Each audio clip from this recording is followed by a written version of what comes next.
Hello दोस्तों, कैसे हैं। एग्जाम कॉर्नर पटना चैनल पर स्वागत है। दोस्तों, बीपीएससी जो है मीटिंग बुलाई थी और ये मीटिंग में जो है पटना के 2 से 3 शिक्षक गए। अब मीटिंग किस लिए था? तो एज रिलैक्सेशन के लिए था, वन कैंडिडेट वन रिजल्ट के लिए था, डोमिसाइल नीति के लिए था, आंसर की रिलेटेड था और आपका रिजल्ट को लेकर के था और एससीईआरटी एनसीईआरटी से रिलेटेड था। तो सारा अपडेट हम आपको वीडियो के माध्यम से देते हैं कि मीटिंग का क्या निष्कर्ष निकला। अगर मेरा पर्सनल ओपिनियन पूछिएगा, मेरा ओपिनियन पूछिएगा कि आप बताइए कि आपका मीटिंग का क्या निष्कर्ष निकला, तो सिर्फ यही निष्कर्ष निकला कि इस मीटिंग में जो है शिक्षक गए थे, बाकी कोई निष्कर्ष ही नहीं निकला। कोई निष्कर्ष नहीं निकला, जीरो। इसका हम जीरो नंबर देंगे। कोई निष्कर्ष ही नहीं निकला। कैसे नहीं निष्कर्ष निकला तो हम बताते हैं आपको डिटेल में कि क्या निष्कर्ष निकला। एज रिलैक्सेशन पे जब शिक्षक पूछे कि एज रिलैक्सेशन मिलेगा कि नहीं मिलेगा, तो बीपीएससी डायरेक्ट बोल दी कि एज रिलैक्सेशन हम नहीं दे सकते हैं, सरकार दे सकती है। मेरा बात समझिएगा।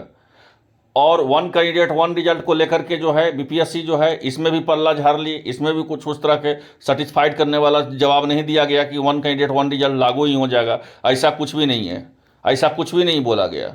ठीक है। डोमिसाइल नीति को लेकर के जो है पूछा गया कि डोमिसाइल नीति, तो डोमिसाइल नीति के बारे में भी यही बोली कि डोमिसाइल नीति जो है आपका, इसका डोमिसाइल नीति लागू होगा या नहीं होगा ये सरकार फैसला करेगी, मेरे हाथ में नहीं है।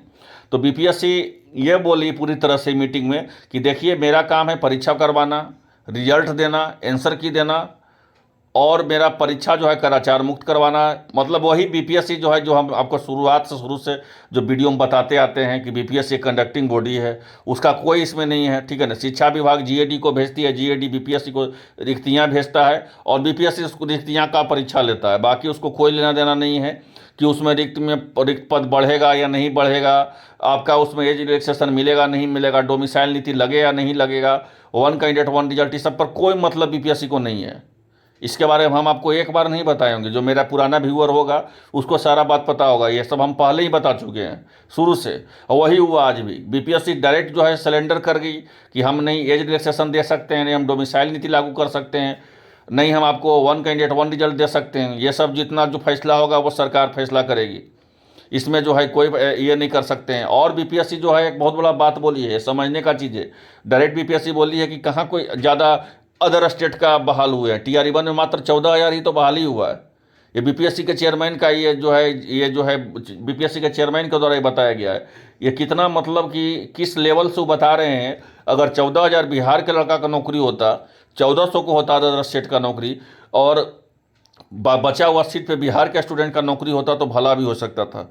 जब बीपीएससी का चेयरमैन जब इस लेवल का सोचेगा, ठीक है ना, कि आपका जो है इसमें कहाँ कोई ज़्यादा हुआ, 14,000 ही तो अदर स्टेट का हुआ है। आपका 14,000 अगर उसमें 10% ही ठीक है बिहार का, अदर स्टेट का 1400 का होता और बाकी सीट पे बिहार का हो जाता तो वह सही रहता, उसका उपलब्धि रहता। लेकिन ये जो है कहे तो ये मीटिंग जो है इसमें कोई निष्कर्ष नहीं निकला। सिर्फ ये सब कोर्स बेचो नीति है, ठीक है, और कुछ नहीं है। ये सब हम एक ही चीज़ हमसे पूछिएगा तो बाकी कुछ नहीं है। कोई भी डोमिसाइल पे खुल के नहीं बोला है, कोई भी टीचर खुल के डोमिसाइल पे नहीं बोला। सिर्फ बोल करके निकल गया कि इसमें बीपीएससी कुछ नहीं कर सकती है, सरकार राज्य सरकार करेगी। और जो है इसमें कुछ भी नहीं है बीपीएससी के द्वारा। डोमिसाइल नीति पे कोई खुल के आपको नहीं बोलेगा, एज रिलैक्सेशन पे कोई खुल के नहीं बोलेगा। लेकिन हम आपको एक अपडेट बता देते हैं कि एज रिलैक्सेशन के लिए जो है कोर्ट में मामला चल रहा है और उसमें जल्द से जल्द एक ऐसा जजमेंट आएगा, उसमें फिर बीपीएससी को देना ही पड़ेगा एज रिलैक्सेशन। और उस जजमेंट में या उस केस में कोई जुड़ना चाहते हैं तो पर्सनली जुड़ भी सकते हैं, उनको बेनिफिट यहाँ पर देखने को मिलेगा। तो फिलहाल के लिए इस मीटिंग से मेरे ख्याल से कुछ नहीं हुआ। कोई भी इसमें जो है पॉजिटिव थिंकिंग नहीं आया। सिर्फ यही थिंकिंग आया कि इन लोग का कोर्स बिकेगा, सिंपल सी बात है। और कोई थिंकिंग नहीं आया विशेष के लिए। रिजल्ट को लेकर के हम आपको बता ही दिए हैं कि रिजल्ट को लेकर के जो भी है, ठीक है, तो रिजल्ट तो सभी जानता है कि 15 के बाद आ ही जाएगा। ये तो कोई बहुत बड़ा चीज़ नहीं है। आंसर की के बारे में बताया, पूछा शिक्षक के बारे में, शिक्षक के द्वारा बोला कि सेम डे आंसर की आना चाहिए। जब मेरा परीक्षा अच्छा जाए, मेरा जब परीक्षा अच्छा ही चला गया तो आंसर की 2 दिन के बाद ही आए तो क्या फ़र्क पड़ता है उससे। ये सब कोई ज़्यादा नहीं, ये सब डायलॉग है। यहाँ पे सबसे बड़ा अगर बीपीएससी अगर लेती तो बीपीएससी बोलती कि हम एज रिलैक्सेशन देंगे, वन कैंडिडेट वन रिजल्ट 100% करेंगे, डोमिसाइल नीति 100% लागू करेंगे। तो लेकिन नहीं बोला गया। और बोला गया कि हम 15 नवंबर को बापू सभागार में जो है मीटिंग करेंगे। ये सब जो है एक मेरे ख्याल से अगर सोचिएगा तो पूरी तरह से प्रोपगंडा है। ये विधानसभा का चुनाव है, इसके चलते जो है ये पूरी तरह से पेपरबाजी है और कुछ भी नहीं है विशेष छात्रों के हित में कुछ भी नहीं हुआ है। और इस मीटिंग का जो है निष्कर्ष हम अपने तरफ से 0 देते हैं, एकदम 100% जो है 0 देते हैं। इसमें एकदम कोई नंबर ही नहीं देते हैं। कोई शिक्षक के द्वारा ये मीटिंग में कुछ किया ही नहीं गया। फिलहाल के लिए सब जान रहा है एज रिलैक्सेशन नहीं मिल रहा है, 1 कैंडिडेट 1 रिजल्ट नहीं लागू होगा, डोमिसाइल नीति नहीं लागू हुआ, सारा जो है बीपीएससी पल्ला झाड़ ली, सब राज्य सरकार पे फेंक दी है। अब राज्य सरकार के बेट एंड बाज की परिस्थिति है कि वो क्या करते हैं, क्योंकि जैसा वो करेंगे उनको आगामी विधानसभा का चुनाव में वैसा भुगतना पड़ेगा।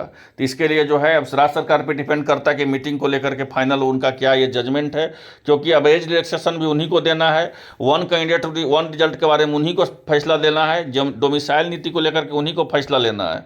तो सारा जो है अपडेट अब राज्य सरकार पे जो है टिका हुआ रहेगा कि अब राज्य सरकार इस पर क्या करती है। तो फिलहाल के लिए इस मीटिंग का जो है 0 देते हैं। इसमें कोई मीटिंग नहीं हुआ है, बस सिर्फ सब अपना अपना दुकान चला रहे हैं, आप यही समझ लीजिए। तो आई होप आप लोगों को वीडियो अच्छा लगा होगा। मिलते हैं नेक्स्ट वीडियो में, धन्यवाद।